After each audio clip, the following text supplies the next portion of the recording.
Mari Bapak Ibu Saudara kita buka Alkitab kita dari kitab Perjanjian Lama, kitab Yosua pasalnya yang ke-24, ayatnya yang ke-15. Yosua pasalnya yang ke-24, ayatnya yang ke-15.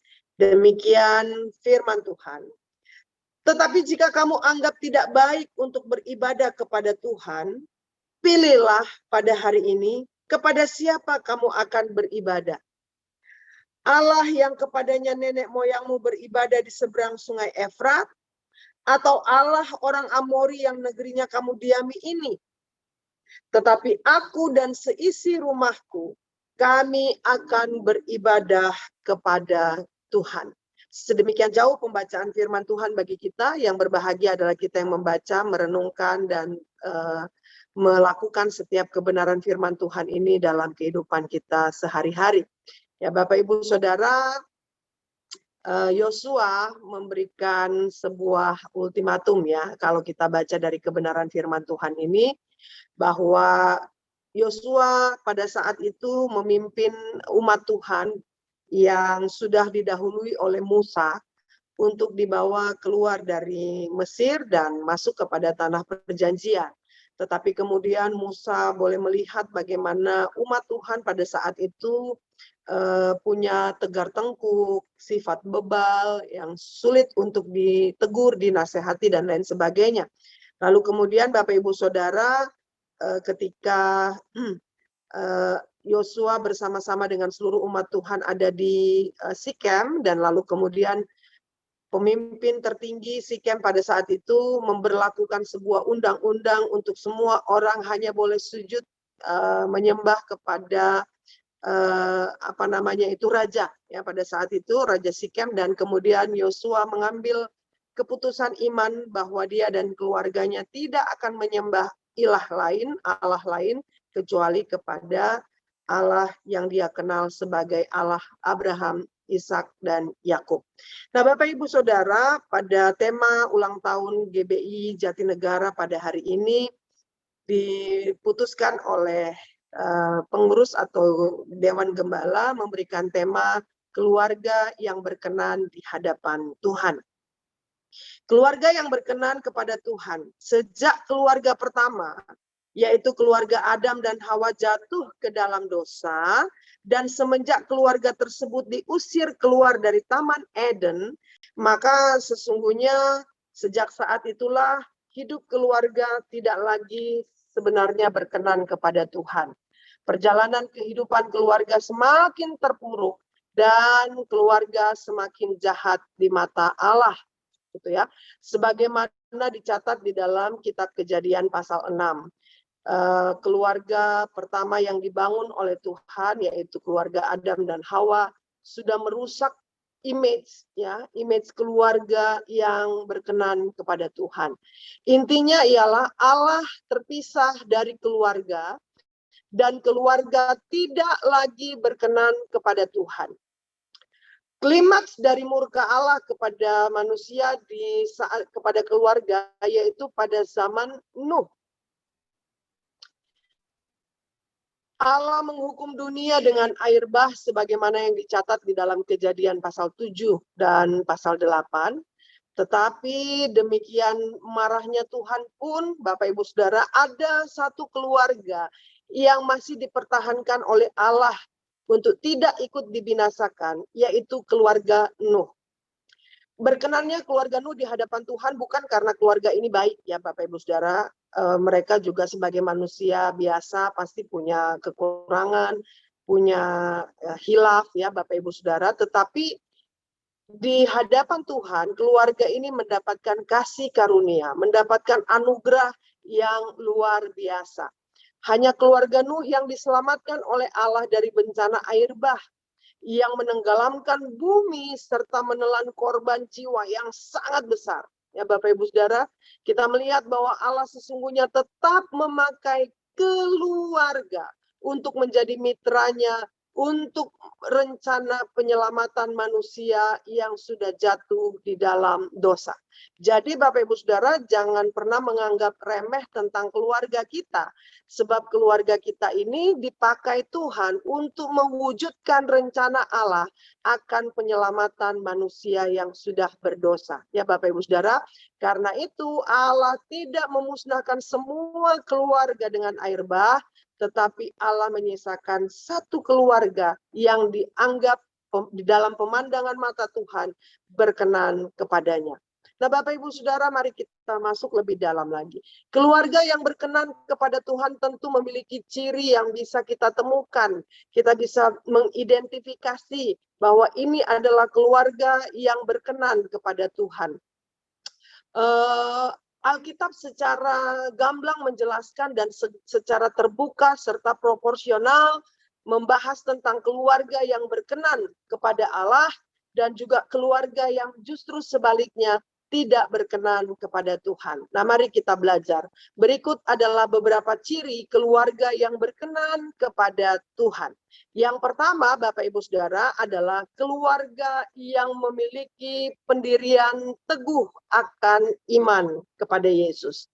Nah, saya sedikit mau sampaikan banyak keluarga-keluarga yang mungkin saat ini sedang bergumul ya Bapak Ibu Saudara, apalagi misalnya punya anak-anak dewasa yang saat ini sudah mulai merencanakan untuk pernikahan kah, atau sedang menjalin hubungan dengan teman teman dewasa mereka, mungkin pacar begitu ya, baik pria maupun wanita, yang ternyata tidak seiman atau tidak di dalam gereja yang sama misalnya gitu ya, atau tidak di dalam iman yang sama lah kalau kita bahas.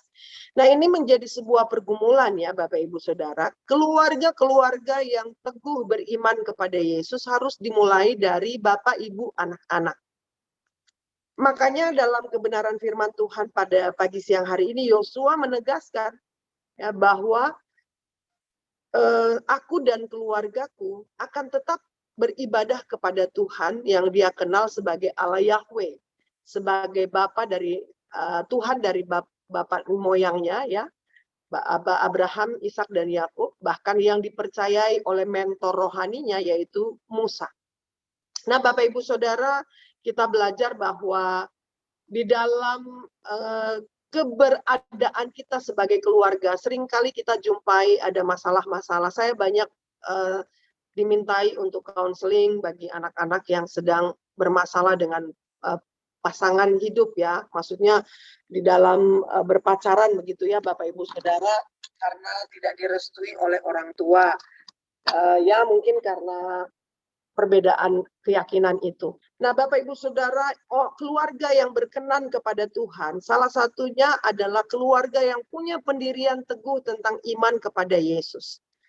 Jangan pernah kita kompromi terhadap hal ini. Saya suka menegaskan ini kepada anak-anak saya, bahwa kamu boleh menikah dengan orang dari suku manapun, kalian boleh menikah dengan orang yang istilahnya latar pekerjaannya variatif ya Bapak Ibu Saudara, nggak mesti harus orang kaya dan lain sebagainya. Kalau Tuhan mempercayakan kamu pasangan hidup yang betul-betul takut akan Tuhan, menyembah Allah yang esa, yang kita kenal dengan nama Yesus Kristus Tuhan, maka pasti engkau akan dibukakan Allah pintu berkat. Gitu ya. Jadi intinya sebenarnya bukan soal mencari yang sudah diberkati, tetapi mencari orang yang bersedia menerima berkat-berkat Tuhan karena imannya kepada Allah. Tantangan, pergumulan, masalah, dan penderitaan semakin hari semakin berat ya Bapak Ibu Saudara, kita semua menjalani itu ya. Tidak ada satupun di antara kita yang terluput dari persoalan, masalah, dan tantangan. Apalagi di zaman pandemi saat ini ya Bapak Ibu Saudara, saya kira semua orang mengalami pergumulan yang luar biasa gitu ya. Tawaran-tawaran yang menggiurkan yang ditawarkan oleh dunia ini bisa saja menggoda keluarga untuk menyimpang daripada kebenaran firman Tuhan. Daya tarik jabatan, harta dan kekuasaan menambah panjang pergumulan yang dihadapi oleh keluarga. Apalagi sekarang ini Bapak Ibu Saudara, uang itu begitu sulit untuk didapat. Begitu banyak orang yang kemudian mengalihkan pandangan iman mereka kepada mamon, kepada segala sesuatu lah Bapak Ibu Saudara yang mereka anggap sebagai pemenuhan kebutuhan hidup. Lalu kemudian Bapak Ibu Saudara ditambah lagi dengan kejahatan yang dari hari ke hari terus memperlihatkan eskalase yang begitu tinggi. Karena kesulitan ekonomi Bapak Ibu Saudara, orang semakin kehilangan kasih. Firman Tuhan sudah kasih tahu itu. Orang akan bisa sikut yang satu dengan yang lain. Bahkan di dalam keluarga pun Bapak Ibu Saudara seringkali kita dapati itu persoalan-persoalan karena materi, karena uang, karena kebendaan bisa membuat keluarga kita hancur. Lalu kemudian tekanan dan beban hidup ekonomi yang begitu berat melengkapi ujian hidup keluarga-keluarga Kristen. Di tengah situasi dan kondisi kehidupan dengan kompleksitas masalah seperti yang dikemukakan tadi di atas, Bapak Ibu Saudara, keluarga-keluarga Kristen hidup dan mempertaruhkan iman, kasih, dan pengharapan mereka hanya kepada Tuhan. Hanya keluarga Kristen yang memiliki pendirian yang teguhlah yang akan keluar sebagai emas murni, Bapak Ibu Saudara. Itulah tujuan dari setiap ujian yang dihadapi oleh keluarga Kristen. Rasul Petrus dalam suratnya menulis tentang hal itu demikian. Maksud semuanya itu ialah untuk membuktikan kemurnian imanmu yang jauh lebih tinggi nilainya daripada emas yang fana, yang diuji kemurniannya dengan api, sehingga kamu memperoleh puji-pujian dan kemuliaan dan kehormatan pada hari Yesus Kristus menyatakan dirinya. 1 Petrus 1 ayat 7. Jadi Bapak Ibu Saudara, bagi orang-orang Kristen atau keluarga-keluarga Kristen yang berkenan kepada Tuhan, mereka akan selalu melihat pergumulan, persoalan, masalah, tantangan yang dihadapi dalam keluarga sebagai cara Tuhan untuk memurnikan kehidupan beriman keluarga. Ya, teladan iman dari orang tua harus bisa ditularkan kepada anak-anak. Bagaimana nanti anak-anak akan berjuang dalam kehidupan mereka kelak, dalam perjalanan mereka sebagai anak-anak yang bertumbuh. Mereka akan melihat bagaimana mama papanya tetap berjuang di dalam iman. Mereka tidak menyimpang ke kiri dan ke kanan hanya untuk pemenuhan kebutuhan hidup. Tetapi sungguh-sungguh hanya beriman dan berharap kepada Kristus, Yesus Tuhan, Sang Pemelihara kehidupan ini. Jadi ya Bapak Ibu Saudara yang perlu diperhatikan sebagai orang percaya, untuk menjadi keluarga yang berkenan kepada Allah, kita perlu yang namanya, yang pertama tadi ya Bapak Ibu Saudara, ke keluarga yang memiliki pendirian teguh akan iman. Yang kedua Bapak Ibu Saudara, kita akan bahas pada pagi siang hari ini, keluarga yang berkenan adalah keluarga yang menjaga kesatuan. Banyak keluarga yang tidak bisa mempertahankan kesatuan. Banyak keluarga yang mengambil keputusan-keputusan penting dalam hidup berkeluarga mereka secara sepihak. Tidak pernah bersepakat, ya Bapak Ibu Saudara, tidak pernah berdiskusi, tidak pernah melibatkan Tuhan di dalam keputusan-keputusan beriman mereka sebagai keluarga. Keluarga yang menjaga kesatuan, ya Bapak Ibu Saudara, meskipun Yosua adalah pemimpin sebuah bangsa yang besar, tetapi di dalam keluarga dia tidak bertindak otoriter. Yosua itu memiliki sikap egaliter, bukan otoriter. Dia menjaga dan memperhatikan kesatuan keluarganya. Kesatuan dalam keluarga Allah tidak hanya kesatuan secara jasmania yang tidak boleh bercerai, Bapak Ibu Saudara, tetapi juga menyatu secara rohani, yaitu menjalankan keluarga di dalam kebenaran akan Tuhan. Ya, jadi tidak hanya bertanggung jawab kepada tidak boleh berpisah atau tidak boleh bercerai, tetapi Bapak Ibu Saudara, keluarga-keluarga yang berkenan di hadapan Tuhan adalah keluarga yang menyatu secara rohani, menjalankan perjalanan atau roda keluarga ini di dalam takut akan Tuhan bersama-sama. Sehingga Bapak Ibu Saudara diperlukan sebuah komitmen bersama untuk tetap menjaga kesatuan di dalam keluarga supaya di pemandangan mata Tuhan, keluarga kita ini berkenan. Ya, jadi Bapak Ibu Saudara, sungguh tidak mudah memang kita menjadi orang Kristen, tidak mudah memang kita menjadi pemercaya Yesus. Tetapi syukur kepada Allah, kita punya Tuhan yang mengaruniakan kemampuan itu bagi saudara dan saya untuk senantiasa menjaga keutuhan keluarga, rumah tangga kita yang senantiasa kita harapkan, kita rindukan untuk selalu berkenan di hadapan Tuhan. Pelayanan pertama dalam kehidupan kita sebagai orang percaya adalah keluarga. Kita tidak akan pernah bisa menjadi berkat di luar, kita tidak akan pernah bisa menjadi impact yang dahsyat di luar rumah kita kalau ternyata di dalam keluarga kita hancur, ya Bapak Ibu Saudara. Di dalam keluarga kita banyak ketidakharmonisan. Di dalam keluarga kita banyak perpecahan. Di dalam keluarga kita tidak ada kasih mesra. Di dalam keluarga kita tidak ada Kristus yang memimpin perjalanan bahtera rumah tangga kita. Maka sesungguhnya sebenarnya kita adalah pelayan-pelayan yang munafik, Bapak Ibu Saudara. Kalau kita hanya heboh di luar sana, melayani dengan luar biasa, seolah-olah kita ini adalah orang yang memang betul-betul hidup mengabdi bagi Tuhan, tetapi kemudian keluarga kita hancur, keluarga kita tercerai-berai, keluarga kita tidak sepakat di dalam hal iman, keluarga kita tidak bisa jadi contoh, tidak bisa jadi teladan. Di tengah-tengah anggota keluarga kita saja kita gagal jadi contoh. Bagaimana kita bisa jadi contoh bagi orang-orang di luar sana? Ada sedikit saya mau sharing, Bapak Ibu Saudara, ada pasangan suami istri yang datang kepada saya untuk counseling. Ini tapi sudah lama ya, kira-kira 3 atau 4 tahun yang lalu, tapi saya diingatkan Tuhan tentang hal ini. Mereka sudah ada di ujung tanduk. Pasangan suami istri ini sudah ada di fase di mana mereka berdua memutuskan untuk tidak lagi, ya Bapak Ibu Saudara, sepakat di dalam perjalanan rumah tangga mereka. Artinya mereka sudah memilih untuk bercerai. Anak-anak mereka ada 3, Bapak Ibu Saudara, dan yang paling besar itu sudah masuk kepada fase remaja, gitu ya. Jadi sudah mengerti beberapa hal. Ketika saya tanyakan, ketika saya datang untuk sharing ke rumah keluarga ini, saya tanya persoalan mereka apa sampai mereka memutuskan untuk bercerai.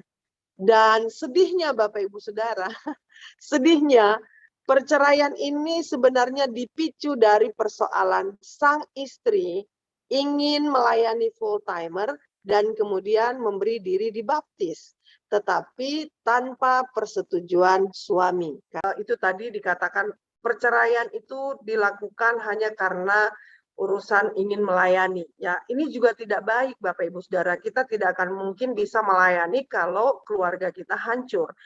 Nah, dari peristiwa ini saya belajar Bapak Ibu Saudara bahwa ternyata seringkali kita hanya bisa melayani dengan luar biasa di luar rumah, tetapi sesungguhnya di dalam rumah kita mengalami kehancuran. Keluarga yang menjaga kesatuan menunjuk kepada keluarga yang hidup dalam kerukunan, keharmonisan, dan selaras dengan firman Tuhan. Pemazmur mengumandangkan sebuah mazmur yang menjelaskan bahwa sesungguhnya di kesatuan itu ada berkat, ya Bapak Ibu Saudara. Dikatakan demikian, nyanyian ziarah Daud, sungguh alangkah baiknya dan indahnya apabila saudara-saudara diam bersama dengan rukun. Seperti minyak yang baik di atas kepala meleleh ke janggut, yang meleleh ke janggut Harun dan ke leher jubahnya. Seperti embun gunung Hermon yang turun ke atas gunung-gunung Sion. Sebab kesanalah Tuhan memerintahkan berkat, kehidupan untuk selama-lamanya. Mazmur 133 ayat 1 sampai dengan ayat yang ketiga. Kalau Bapak, Ibu, Saudara, umat Tuhan di GBI Jatinegara mendambakan, merindukan berkat-berkat yang luar biasa, maka salah satu tips yang Alkitab boleh sharingkan bagi kita hari ini adalah hiduplah di dalam kesatuan dan kerukunan.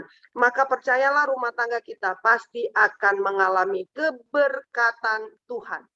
Hanya dalam keluarga yang bersatu dan yang menjaga kesatuan itulah yang akan mengalami pertolongan dan keberkatan dari Tuhan. Ada kehidupan di dalamnya dan bukan kematian. Keluarga yang bersatu dan yang menjaga kesatuanlah yang akan dipakai Tuhan untuk menjadi sarana berkat-Nya bagi orang lain. Dan yang terakhir, yang ketiga, Bapak Ibu Saudara, keluarga yang berkenan di hadapan Tuhan adalah keluarga yang melayani Tuhan. Yosua sekeluarga memilih beribadah kepada Tuhan, melayani Tuhan, ya, to work atau to serve kepada Tuhan. Konsep penyembahan berhala, manusia menjadi pusat ibadah. Berhala dimunculkan untuk memenuhi keinginan manusia. Itu sebabnya Tuhan sangat murka kepada penyembahan berhala. Berhala-berhala kita sekarang ini banyak ya Bapak Ibu Saudara, banyak yang memberhalakan pekerjaan, banyak yang memberhalakan karir, banyak yang memberhalakan gadget, banyak yang memberhalakan apapun. Pokoknya Yesus Tuhan itu nomor sekian.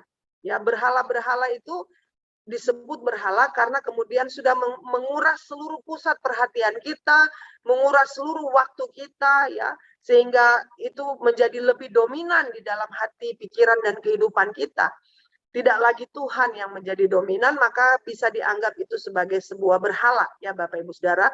Cara penyembahan demikian mematikan hidup manusia. Kenapa? Karena keberhalaan memutus kita dari sumber kehidupan kita sendiri, yaitu Kristus Yesus Tuhan. Ya, makanya salah satu perintah Allah dalam seluruh perintah Tuhan ialah melarang manusia untuk menyembah berhala. Musa menulis perintah Tuhan itu demikian, jangan ada padamu Allah lain di hadapanku. Jangan membuat bagimu patung yang menyerupai apapun yang ada di langit di atas, atau yang ada di bumi di bawah, atau yang ada di dalam air di bawah bumi.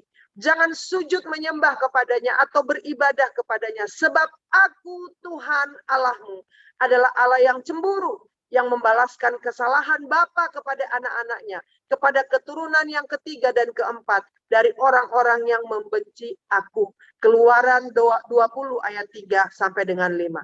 Rasul Paulus dalam suratnya kepada Timotius berkaitan penyembahan kepada Tuhan menulis demikian, tetapi engkau hai manusia Allah, jauhilah, firman Tuhan berkata ya Bapak Ibu Saudara, jauhilah semuanya itu tentang hal-hal yang menyimpang daripada kebenaran, ya, tetapi kejarlah keadilan, ibadah, kesetiaan, kasih, kesabaran, dan kelembutan.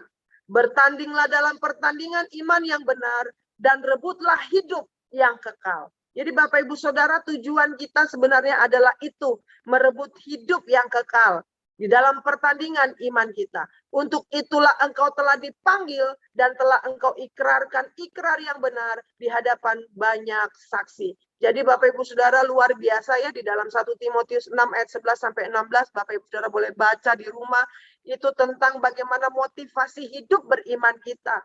Keluarga yang berkenan kepada Tuhan adalah keluarga yang memiliki pendirian iman yang teguh di tengah kompleksitas masalah yang dialami dan dihadapi. Lalu keluarga yang berkenan kepada Tuhan adalah keluarga yang senantiasa berusaha menjaga kesatuan. Dan keluarga yang berkenan kepada Tuhan adalah keluarga yang menyerahkan hidupnya kepada Tuhan untuk melayani Dia dan hidup baginya, serta memberikan pujian, pengagungan, penghormatan, dan kemuliaan hanya bagi Kristus Yesus Tuhan. Itulah Bapak Ibu Saudara, 3 hal yang saya mau sharingkan bagi kita. Untuk supaya kita bisa di dalam pemandangan mata Tuhan, menjadi keluarga-keluarga yang berkenan. Teguhlah di dalam Tuhan. Persoalan pasti selalu ada. Tantangan pasti selalu ada. Masalah pasti selalu ada. Kenapa? Karena dunia ini memang pusat dari masalah, persoalan, dan pergumulan. Sorga nanti kita tidak akan pernah lagi merasakan hal-hal yang berat yang kita alami di muka bumi. Tetapi untuk mencapai sorga itu, Bapak, Ibu, Saudara perlu dilatih, perlu diuji, perlu dibentuk sedemikian rupa untuk supaya nanti kita menjadi orang-orang yang punya integritas iman yang luar biasa. Bukan orang-orang Kristen cemen, bukan orang-orang Kristen cengeng, bukan orang-orang Kristen yang gampang menyerah, gampang kehilangan semangat di dalam kehidupan ini. Dan GBI, keluarga besar GBI Jatinegara 56 ini senantiasa terus beribadah, setia, rukun, taat, satu hati, melayani Tuhan sampai kedatangan Tuhan yang kedua kali. Maranatha. Tuhan Yesus memberkati Bapak Ibu Saudara sekalian dan maju terus di dalam Tuhan. Selamat ulang tahun bagi GBI Jatinegara yang ke-30 tahun. Tuhan Yesus sudah memulai, maka Tuhan Yesus akan menyertai sampai pada kesudahannya. Tuhan Yesus memberkati. Amin.